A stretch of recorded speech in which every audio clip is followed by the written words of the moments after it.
Well, here it is, the first week of January, and there's all the hockey equipment sitting up there on its rack because for some strange reason it's 45 degrees outside once again, and for the next couple of days looks like the ice is going to be too soft to skate. So, figured take a couple of days here and try to recreate the Tractor Zamboni that I used to have before we moved back here from Maine. Trying to build off the last design that I had, make a couple of improvements, and see what we can come up with. So, quick run to Home Depot and 35-gallon tank, some plywood and lumber, a couple lengths of PVC, and a little bag there of PVC goodness.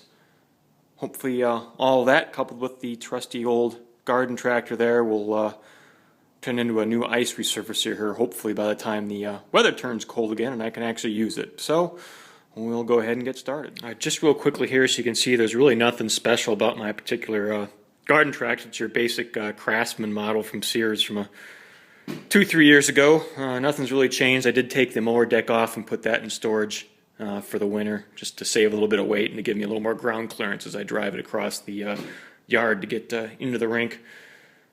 And the only non-stock feature here, you can see that black metal thing there on the back. That's actually a fold-down transport deck. Bolts onto the back, fold down, and can support a couple 100 pounds, which is really what that full tank of water is going to weigh. So I was able to pick that up off the Sears catalog in their tractor accessories section. For a while I noticed they didn't have it for a few years, but I just noticed this fall looks like it's back in stock again. So if you got a Craftsman tractor, you can probably pick up one of those, and I imagine if you've got another brand, Yard Machines, John Deere, whatever, hopefully they make something similar, because I find this is a nice firm base to mount the tank on rather than towing something behind the tractor. So that's pretty much the basic tractor here before we start adding to it. Alright, we got the base constructed for the water tank. It was basically a sheet of 1/2-inch plywood and a couple of 2x6 kind of skids there for the tank to sit on. I think last time around I didn't use the plywood base, we just had a couple of 2x4 or 2x6 skids like you see there for it to sit on. I noticed it tended to slide side to side as the tank got empty and a lot lighter. So this way, with the sheet of 1/2-inch plywood there cut to fit the size of the tray, that should keep things from sliding around even as the water empties out of the tank. Also notice, if you look, cut the 2x6 there a little bit long so it extends back towards the wheels, because my goal here is to have the Zamboni tank actually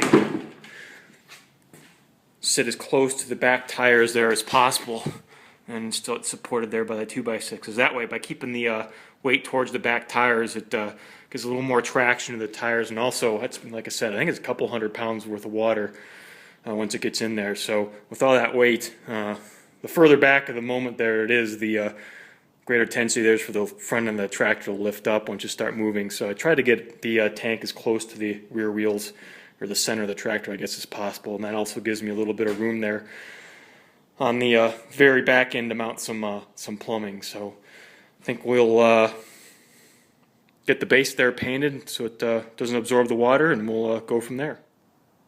Okay, well, it's a couple of hours later.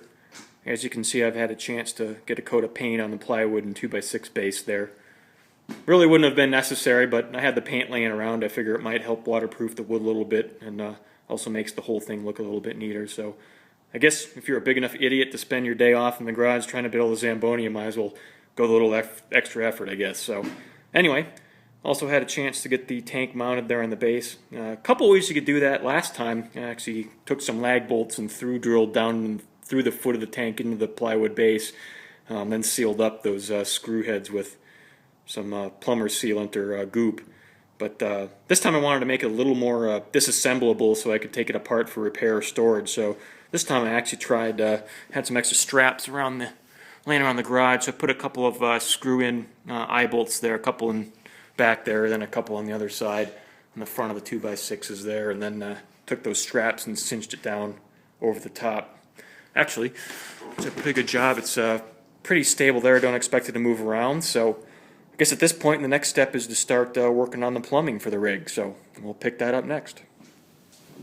Alright, well at this point, I've pretty much got all of the supply side plumbing here from the tank that's going to go to the sprayer assembly all rigged.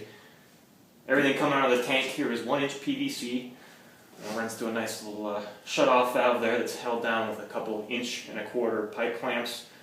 And then for right now, it terminates in a 3 to 4 foot length of 1.25-inch interior diameter pool spa or pool vacuum hose is what it is. So my hope is that this will stay nice and flexible even in the cold to allow some freedom of movement there with the sprayer assembly as I go. So speaking of which, notice a couple extra pipe clamps there, actually 2 on each side.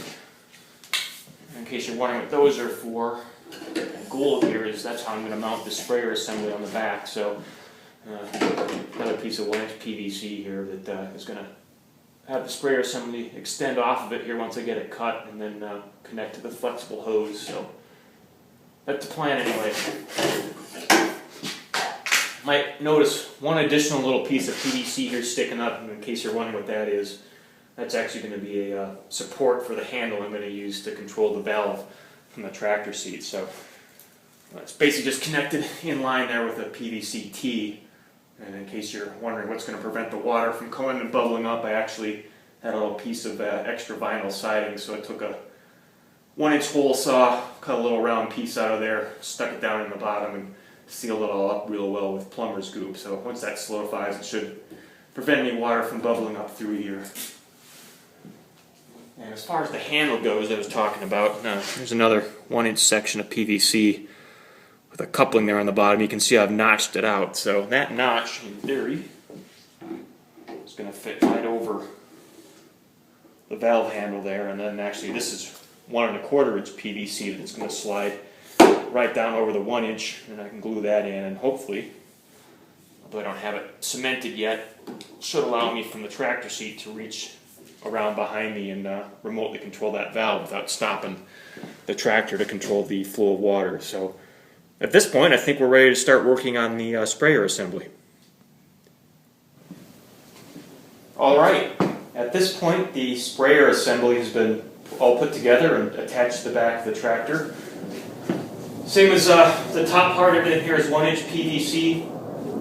And I painted them white, but there's those oversized pipe clamps that I talked about last time. That allows the whole assembly there to move up and down. That way if you catch any chips or chunks in the ice, hopefully it'll be able to kick back and not snag and tear the whole thing off the back of the tractor.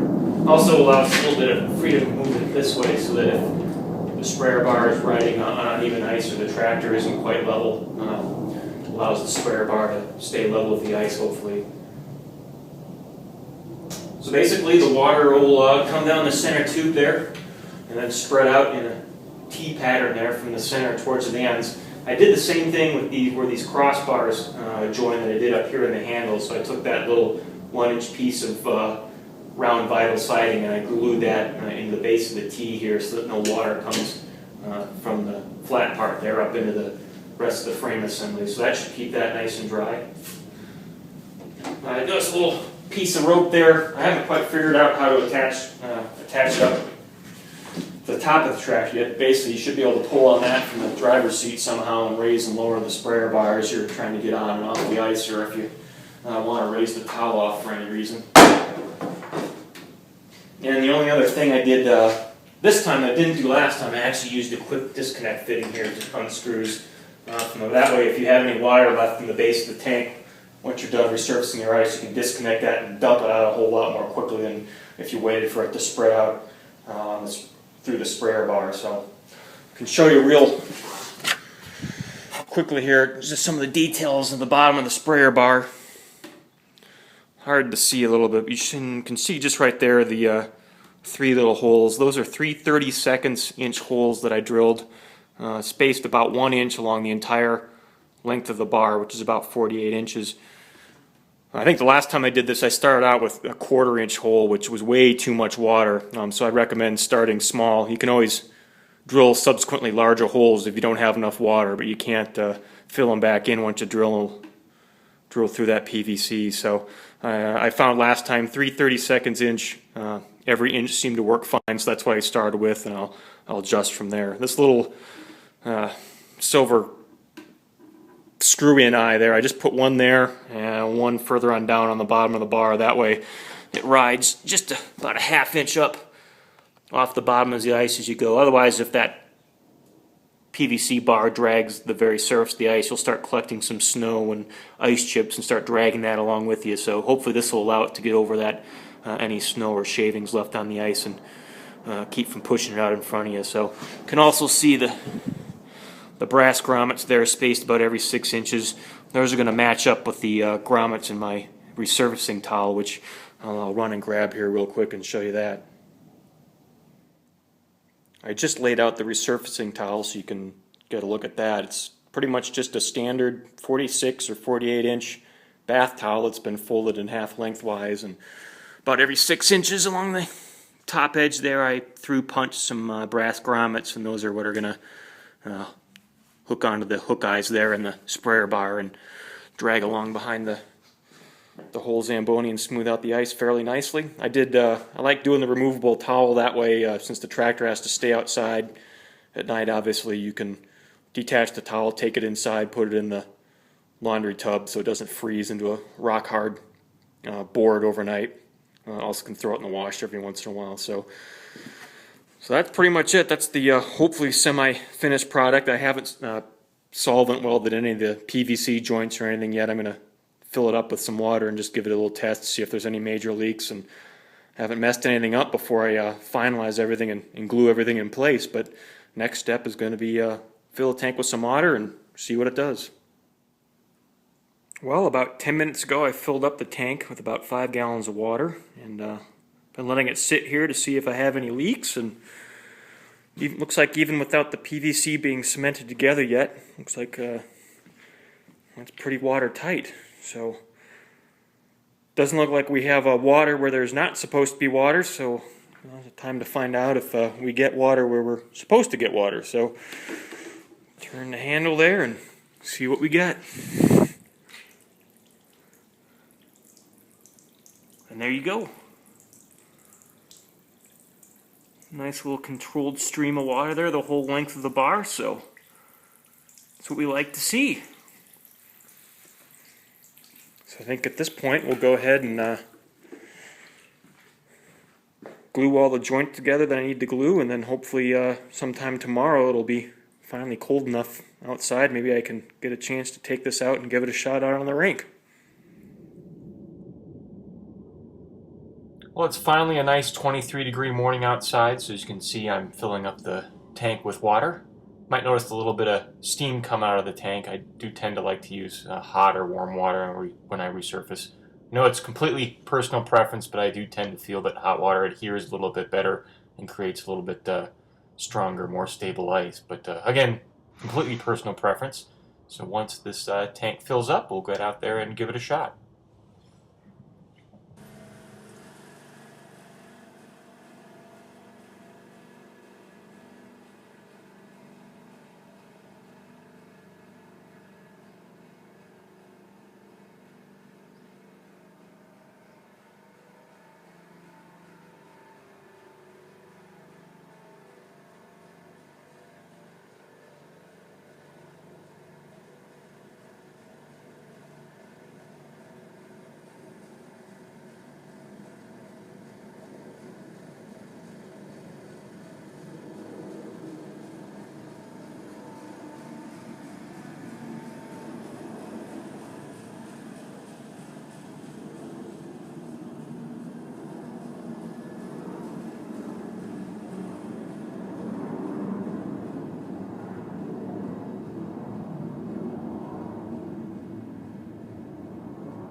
overall, I'm very happy with how everything turned out. Looks like the Zamboni put down a nice, thin, smooth layer of water.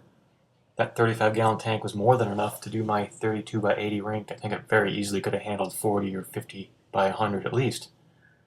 Well, I hope this video gave some other backyard rink addicts out there an idea for their own home Zambonis. Thanks for watching.